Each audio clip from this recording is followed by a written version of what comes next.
या भागामध्ये या भागामध्ये वीरशैव लिंगायत समाज फार मोठ्या प्रमाणात आहे आणि या सगळ्या होत असताना आपल्या या भागामध्ये वीरशैव लिंगायत समाजामध्ये होणारा अन्याय आणि या समाजामध्ये आपण या भागामध्ये ज्या विकासाचं काम व्हायला पाहिजे, समाजासाठी जाणून बुजून आपल्या लोकांना विकासापासून वंचित ठेवण्याचा प्रकार जो चालू आहे, ह्या कुठेतरी वाचा फुटायला पाहिजे।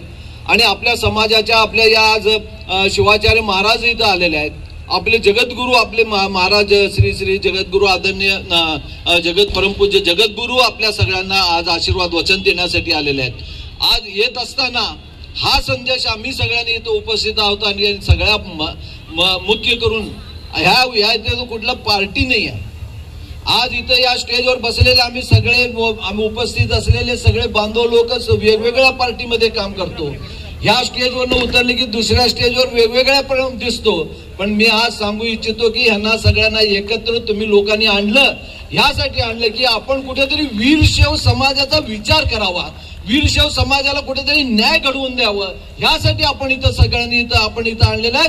म्हणून तुम्ही या मेळाव्याच्या संयोजकांचं मी मनपूर्वक आभार मानतो।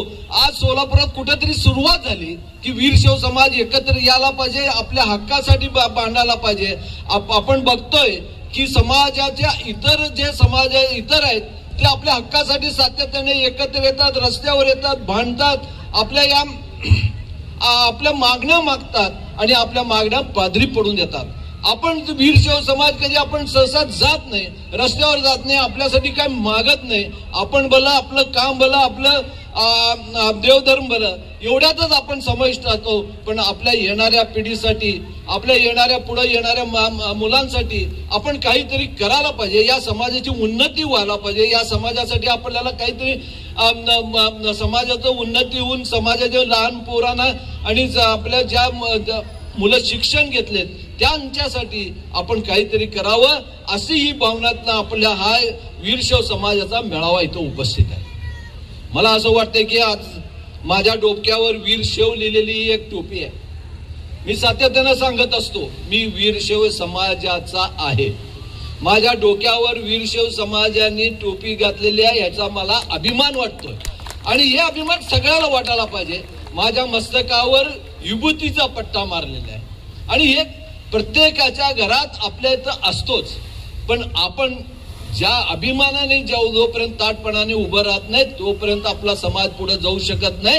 यासाठी आम्ही सगळ्यांनी एकत्र, तुम्ही सांगितल्यावर विनंतीवरनं आम्ही इथे एकत्र आलो आणि यासाठी की तुम्हाला ताकद मिळायला पाहिजे, तुमचं बळ मिळायला पाहिजे। तसं बघितलं तर मागच्या महानगरपालिकेच्या निवडणुकीला तुम्हाला ताकद द्यायला पाहिजे होतं। बिराजदार या भागातील बिराजदार उभारलं होतं, त्यावेळी एवढी ताकद आम्ही तुमच्या पाठीमागे ठेवलं असतं तर माझ्या विरुद्धचा उमेदवारच तयार झाला नसता आणि आपल्या इथं या वीरशैव समाजाचे बिराजदार निवडून आले असते। आणि हीच ताकद, हाच आपला ह्याच्या पुढे आपण आपल्या माणसासाठी, आपल्या समाजासाठी, जे कोणी आपल्या समाजाबरोबर राहतील त्यांच्यासाठी आपण सगळ्यांनी उपयोगात आणत आहे। आणि आपले परमपूज्य जगद्गुरु महाराजांचं आणि शिवाचार्य महाराजांचं जे काही आदेश असतील ते आदेश आपण घ्यायचं आणि आपलं त्याचं पालन करायचं। आम्ही तर सातत्यानं परमपूज्य जगद्गुरूंच्या नतमस्तक होतोच आणि त्यांनी जे सांगतील त्याचा करण्याचा प्रयत्न करतो, ते समाजापर्यंत जायला पाहिजे, समाजात रुजवायला पाहिजे। ह्यासाठी या समाजाच्या मेळाव्याला आपण सगळे उपस्थित आहात। आपल्या सगळ्याचं मी खरं तर मनपूर्वक आभार मानतो आणि जी एकी आज तुम्ही इथं सगळ्यांनी दाखवलेली आहे, हीच एकी, हाच बळ आपण सगळ्यांनी पुढे घेऊन जायचं आहे आणि या समाजाच्या उन्नतीसाठी, समाजाच्या या आपल्या समाजाच्या प्रगतीसाठी हाच बळ लागणार आहे। आणि आपल्या ह्या सगळ्या कामासाठी आपले परमपूज्य जगद्गुरूंचा आशीर्वाद व तसं शिवाचार्यांचा आशीर्वाद आपल्याला लागणार आहे आणि ते घेऊन आपण सगळ्यांनी पुढे जायचं आहे। एवढंच बोलतो आणि आलेल्या सगळ्या मंडळींचा आणि सगळ्या शिवाचार्यांचा आपण सगळ्यांनी तुमच्या सगळ्यांच्या वतीनं मी आभार मानतो आणि माझे 2 शब्द संपवितो। जय हिंद, जय महाराज।